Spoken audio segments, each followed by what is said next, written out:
আসসালামু আলাইকুম। আজ হলো আরাফাতের দিন। সমস্ত হাজী সাহেবরা আজ আরাফাতের ময়দানে হাজির হবেন। ভাই, মক্কা শরীফে এত জায়গা থাকতে আমার আল্লাহ সমস্ত হাজী সাহেবদেরকে আরাফাতের মাঠে হাজির হতে বলেছেন কেন? ভাই, হজ্জের ফরজ হলো তিনটি। হজ্জের নিয়তে আমাকে ইহরাম পড়তে হবে। নাম্বার 2 হলো আরাফাতের মাঠে হাজির হতে হবে। নাম্বার 3 হলো কাবা শরীফ তওয়াফে জিয়ারাত করতে হবে।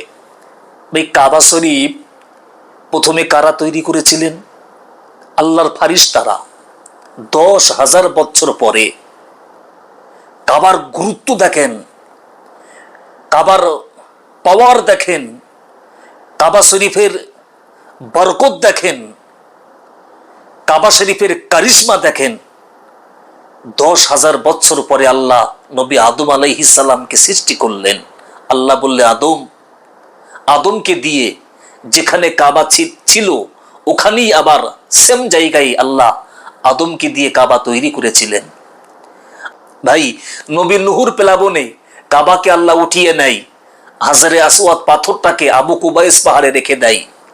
ভাই, এমনি করে নবী ইব্রাহিম আলাইহিস সালাম তার জমানায় আল্লাহ বলছেন, ইব্রাহিম, তুমি তোমার বেটাকে নিয়ে যেখানে কাবা ছিল পুনরায় ওখানে কাবাকে তুমি সংস্কার করো। নবী ইব্রাহিম আলাইহিস সালাম ঠিক যেখানে কাবা ছিল আল্লাহর হুকুমে ঠিক সেখানেই তিনি কাবা শরীফ সংস্কার করতে লেগেছেন, নতুন করে তৈরি করতে লেগেছেন। আমরা যারা কাবা শরীফ দেখে এসেছি সচকে, ভাই, কাবা শরীফটা আমাদের দেশীয় দোতলার মতো উঁচু, কম বেশি হবে। নবী ইব্রাহিম আলাইহিস সালাম তিনি আল্লাহকে বলছেন, আল্লাহ, কারণ আমাদের দেশের দোতলার উপরে কাজ করতে গেলে ভাড়ার দরকার হয় না। নবী ইব্রাহিম আলাইহিস সালাম বলছেন, আল্লাহ, আমি এই মুহূর্তে উপরে কি করে কাজ করব? আল্লাহ বলছে, ইব্রাহিম, ওই পাথরটা তুমি কাবার পাশে নিয়ে যাও, বিসমিল্লাহে আল্লাহু আকবার বলে দাঁড়িয়ে পড়ো, আমি ওটাকে লিফটের মতন কাজ করাবো। ওই পাথরটা লিফটের মতো কাজ করেছিল। নবী ইব্রাহিম আলাইহিস সালাম তিনি সহজে সরলে এই কাবা শরীফকে তিনি সংস্কার করেছিলেন, তৈরি করেছিলেন।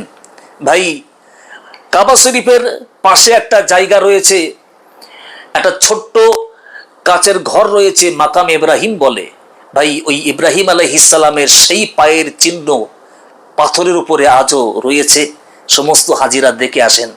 এমনি করে আমার বক্তব্য হলো, ভাই, কাবা শরীফ যেই হয়ে গেছে, আল্লাহ বলছেন, ইব্রাহিম, তুমি বিশ্বের মানুষকে হজ্জের ডাক দিয়ে দাও।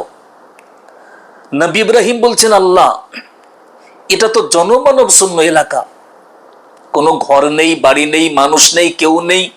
আমি এখানে ডাক দিলে আমার কণ্ঠ কে শুনতে পাবে?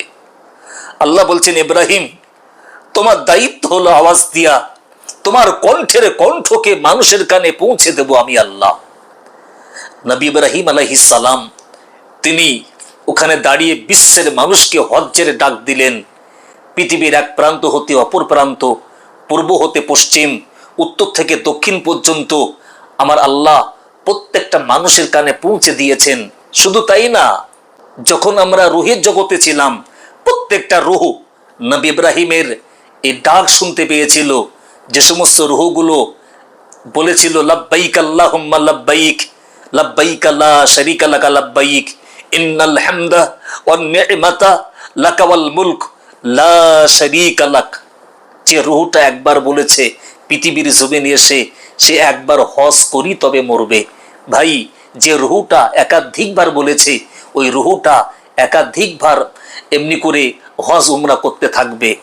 যার তার নসিব হয় না বাবু হজ, এজন্য তাদের জন্য দোয়া করতে হয়।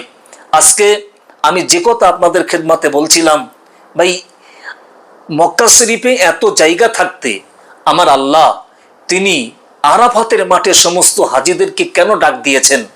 নবী আদম মা হাওয়াকে আল্লাহ সৃষ্টি করে জান্নাতে দিয়েছিলেন। আল্লাহ বলছেন, ইয়া আদম উসকুন আনতা ওয়া যাওজুকাল জান্নাতা ওয়া কুলা মিনহা রাগাদান হাইসু শিতুমা ওয়া লা তাকরাবা হাযিহি শাজারাতা ফাতাকুনা মিনাজ জালিমিন। আদম তুমি শোনো, হাওয়া তুমি শোনো, জান্নাতের মধ্যে বেহেশতের মধ্যে যেখানে ইচ্ছা সেখানে তোমরা যাবে, তোমাদের নাফস যেটা চাইবে সেটা তোমরা ভক্ষণ করবে। তবে তোমরা শোনো, ওই যে একটা গাছ দেখতে পাওয়া যায়, ওয়ালা তাকরাবা হাদিহি শাজারাতা ফাতাকুনা মিনাজ জালিমিন, ওই গাছের ফল খাওয়া দূরের কথা, ওই গাছের কাছাকাছি যাবে না। নবী আদম, মা হাওয়া শয়তানের ধোকায় পড়ে গান্দাম খেয়েছেন। নবী আদমকে আল্লাহ পৃথিবীর জমিনে ভাই পাঠিয়ে দিয়েছেন, মা হাওয়াকেও পাঠিয়ে দিয়েছেন। ভাই নবী আদমকে শ্রীলঙ্কা সিংহল দ্বীপে পাঠিয়েছেন, আম্মা হাওয়াকে আন্তর্জাতিক খ্যাতিসম্পন্ন বিমানবন্দর জেদ্দার জমিনে পাঠিয়ে দিয়েছেন। নবী আদম পৃথিবীর জমিনে এসে কান্না শুরু করে দিয়েছেন, রব্বানা, ও আমার আল্লাহ, জলামনা, আমি জুলুম করে ফেলেছি, আনফুসানা, আমার নাফসের উপরে, ও ইল্লাম তাগফির লানা, আপনি যদি ক্ষমা না করেন, অতারহামনা, আপনি যদি করুণা না করেন, লানা কুনান্না মিনাল খাসিরিন, আমি আদম ক্ষতিগ্রস্ত হয়ে যাব। কিতাবের মধ্যে লেখা, নবী আদম তিনি 350 বছর কেঁদেছেন, আল্লাহ দোয়া কবুল করেন না। আল্লাহর ফারিস্তারা বলছেন, আল্লাহ আপনি নবী আদমকে এবারে মাফ করে দিন, আপনি এবারে ক্ষমা করে দিন।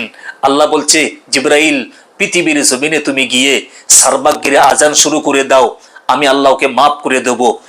ভাই দুনিয়ার কাবার সোজাসুজি 7 আসমানের উপরে ফারিস্তাদের কাবা রয়েছে, ওটাকে বলা হয় বাইতুল মামুর। বাইতুল মামুর হতে ফারিস্তা জিবরাইল পৃথিবীর জমিনে আগমন করলেন, যেখানে তিনি দাঁড়িয়ে আজান দিয়েছেন ওখানেই আমার আল্লাহ দুনিয়ার কাবা বানিয়েছিলেন। জি ভাই, এখন আজান হচ্ছে, আল্লাহু আকবার, আল্লাহু আকবার হতে হতে আশহাদু আন্না মুহাম্মাদার রাসূলুল্লাহ, যেই না আমার নবী পাকের নামটা ভেসে ভেসে নবী আদমের অন্নগোচর হয়ে গেছে, নবী আদম স্বাভাবিক অবস্থা ফিরে পেয়েছেন। এমনি করে নবী আদম তিনি কেঁদে কেঁদে বলছে, আল্লাহ এই মুহাম্মাদের ওসিলা করে তুমি আমাকে মাফ করে দাও, তুমি আমাকে ক্ষমা করে দাও। আল্লাহ বলছে, আদম আমি তোমাকে মাফ করে দেব, ক্ষমা করে দেব, আমার বন্ধুকে চিনলে কি করে, আমার হাবিবকে জানলে কি করে? নবী আদম বলছে, আল্লাহ আমি যখন জান্নাতের মধ্যে ছিলাম, জান্নাতের চৌকাটে, জান্নাতের দেওয়ালে, জান্নাতের ফলে ফুলে, জান্নাতের গাছে গাছে, জান্নাতের পাতায় পাতায়, জান্নাতের হুরেদের কপালে, বালাগানদের কপালে আমি চারিদিকে জান্নাতের নাম দেখেছিলাম, লা ইলাহা ইল্লাল্লাহ মুহাম্মাদুর রাসূলুল্লাহ। আল্লাহ জান্নাতে দেখেছি, আজকে দুনিয়াতে এসে কাজে লাগিয়েছি। আল্লাহ বলছে, কাজ হয়ে গেছে, আমার হাবিবের উসিলা করে তোমার পাপটাকে মাপ আর সাফ আমি আল্লাহ করে দিলাম। ভাই আল্লাহ এখানে বললেন, আদম আজকের তারিখে আমি শুধু তোমাকে মাফ করিনি, আজকের তারিখে শুধু তোমাকে ক্ষমা করিনি, আজকে থেকে কিয়ামত পর্যন্ত যত আমার বান্দা বান্দিনী পৃথিবীর জমিনে যাবে এরা প্রত্যেকই হবে তোমার আওলাদ। তুমি বাপ যেমন আমি আল্লাহ তোমাকে মাফ করে দিলাম, আমি আল্লাহ তোমার সন্তানদেরকেও মাফ করে দেব। এই জন্য আজকে আরাফাতের মাঠে সমস্ত হাজিদেরকে আল্লাহ ডেকেছেন, যেখানে আদমকে আল্লাহ মাফ করেছিলেন।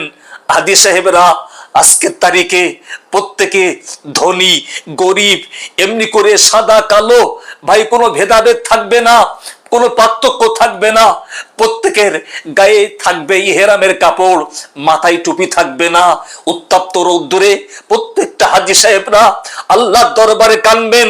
আজকের দিনে লক্ষ লক্ষ কণ্ঠে আওয়াজ উঠবে, লব্বাইক আল্লাহুম্মা লব্বাইক, লব্বাইক লা শারীকা লাক লব্বাইক, ইন্নাল হামদা ওয়ান নি'মাতা লাকা ওয়াল মুলক লা শারীকা লাক। আল্লাহর হাজি বান্দারা এমন তারা কানবেন, হাত তুলে আল্লাহর দরবারে কেঁদে পাগল হয়ে যাবেন আল্লাহর ফারিস্তাদেরকে নিয়ে। আল্লাহ বলবেন, ফারিস্তারা দেখো আমার বান্দাদেরকে, যাদেরকে আমি ডেকেছিলাম এসেছে, আমার হুকুম পালন করেছে, আমি আল্লাহ আমার দরবারে কাঁদছে, আমি এদেরকে কি পুরস্কার দেব? আল্লাহ ফারিস্তারা বলছেন, আল্লাহ ওরা তো আপনার বান্দা, আপনি তো রহমান, ওদের যেটা ভালো হবে সেই পুরস্কারটা আপনি দিয়ে দেন। আল্লাহ বলছে, সাক্ষী থাকো আজকে আরাফাতের জমিনে যে সমস্ত হাজিরা এসে আমি আল্লাহ আমার দরবারে ধন্যা দেয়, আমি আল্লাহ আমার দরবারে কাঁদে, আমি প্রত্যেকের জীবনের পাপটাকে মাপ আর সাফ করে দিলাম। ভাই এই জন্য আমি সকলের জন্য দোয়া করি, আপনাদের জন্য দোয়া করি, আমার মোহাব্বতের ভালোবাসার মানুষদের জন্য দোয়া করি, যেন জীবনে একটি বার দিদারে কাবা মদিনা হজ আল্লাহ আমাদের নসিবে কবুল করেন। আজকের এই আরাফাতের দিনে আল্লাহ পাকের দরবারে দোয়া কবুল হয়। ভাই, সোশ্যাল মিডিয়া থেকে যুবক ছেলেরা একটু সংযত হয়ে তোমার আজকের দিনে একটু আল্লাহর দরবারে কাটা করবে, আসরের নামাজের পর পরতে বসে বসে কোরআন তেলাওয়াত করবে, মুসলিম উম্মার জন্য দোয়া করবে। আল্লাহ তামাম বিশ্বের মুমিন মুসলমানদেরকে যেন জালেমদের জুলুম থেকে হেফাজত করেন। আপনারা আমার জন্য দোয়া করেন, আমিও আপনাদের সকলের জন্য দোয়া করি। আসসালামু আলাইকুম।